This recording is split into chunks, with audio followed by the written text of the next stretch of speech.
Good evening from New York. I'm Chris Hayes. It is hard, dear viewer, to keep track of the very, very long list of shady deals and no-bid contracts and outright corrupt crypto schemes that have been the hallmark of the presidency of Donald Trump, particularly this second version of it.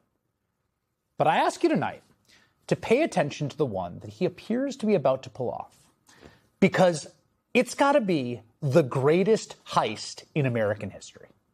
A direct transfer of billions of your taxpayer dollars directly into the bank account and the pockets of Donald Trump, all dressed up as a settlement of a lawsuit in which Donald Trump is both the plaintiff and also the defendant.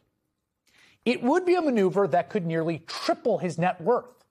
It is flying under the radar as Trump landed in China today with great fanfare with a delegation of, oh, look, billionaires and family members in tow. The chosen MAGA elites looking for overseas deals. All of this happening as the Trump administration is literally making your life harder and more expensive with wars and tariffs.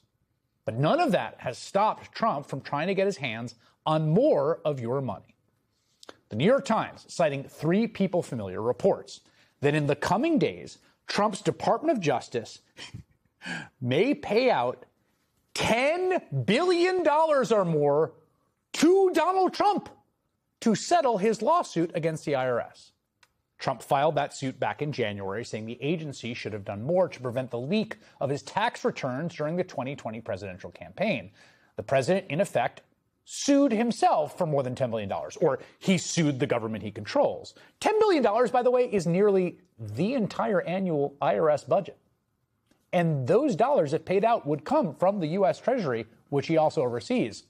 Now, this is so novel, I don't really know how you characterize it legally.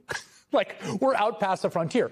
Whether legal or not, I am of the strong opinion, and I think many would be also, that this is an attempt at the largest theft ever by an American politician. Plainly, flagrantly, blatantly, in plain daylight. It is a conflict of interest so enormous, the term itself, conflict of interest, hardly begins to capture what's happening. In fact, get this. Last month, a federal judge in the case, a woman named Kathleen Williams, she's the federal judge who's been assigned this lawsuit, right?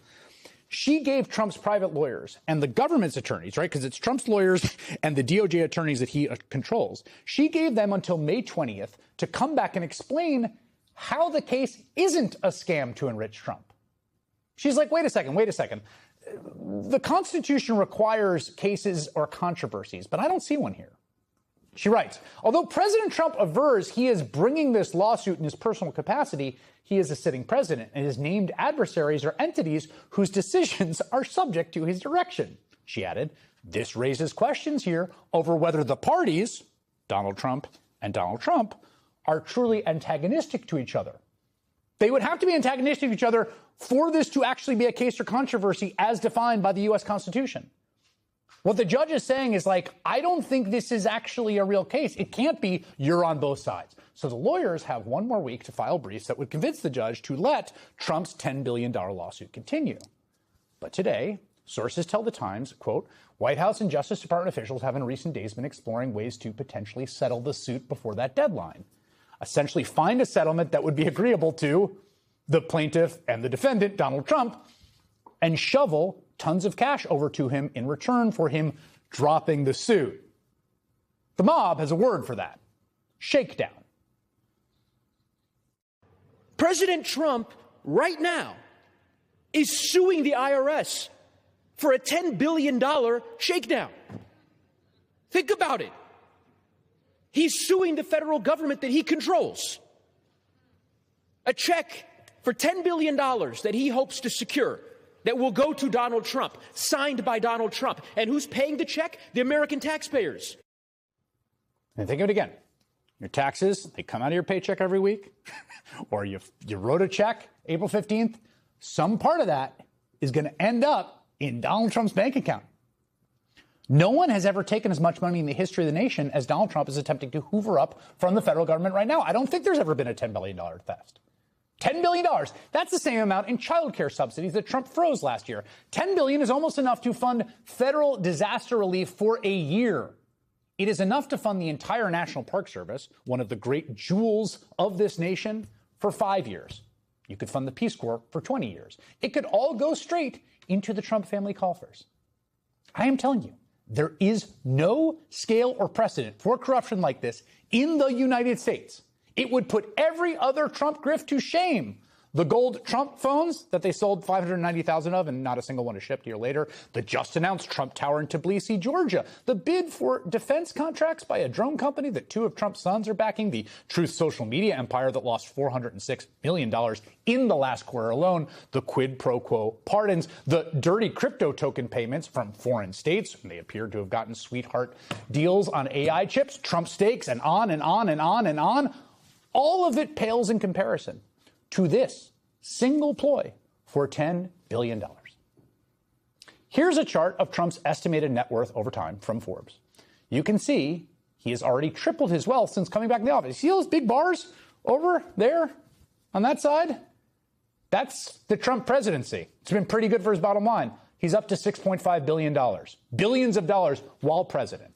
If his government settles his lawsuit the way he wants, his wealth would nearly triple again. This is the president backing a truck up to the doors of Fort Knox, demanding entry, piling gold bars into the back of the truck, and driving off saying, "See ya, suckers." To be clear, Trump doesn't even deny that he will pressure his subordinates to pay him off. He just claims the money will go to a good cause. Is this a good use of taxpayer money? You can't leak documents. And any money that I win, I'll give it to charity, 100% to charity. Charities that will be approved by government or whatever. You're going to tell them to pay you, though? Because you're the boss. Well, what I would do, tell them to pay me, but I'll give 100% of the money to charity. I don't want any of the money. You take it out of the system. A couple more questions here. No, I'm putting it back into the system. Yeah. If I give money to American Cancer Society, I will give 100% of the money away to charity. I don't want any of it. $30 trillion debt, and we're going to take $10 billion out of the system? Well, I mean, you give it away anyway. They give away a lot of money. Okay. It'll go to charity. Think for a second. Is Donald Trump going to give billions of dollars of money to charity? The same Donald Trump that we know? The guy who always tells the truth? The guy who promised to make things cheaper for you. The guy who was going to lower cost on day one. Remember that? How's that promise look today? Labor Department data released Tuesday showed inflation's gotten so bad it is eating up all the gains Americans made in wages for the first time in 3 years. We got producer price numbers today that were eye-poppingly high. Prices keep going up as Trump's bumbling war on Iran makes oil and gas and fertilizer and life-saving medicines rarer and more expensive. The diesel cost is pushing up costs throughout the entire system. New records for diesel costs throughout the Midwest for the second day in a row.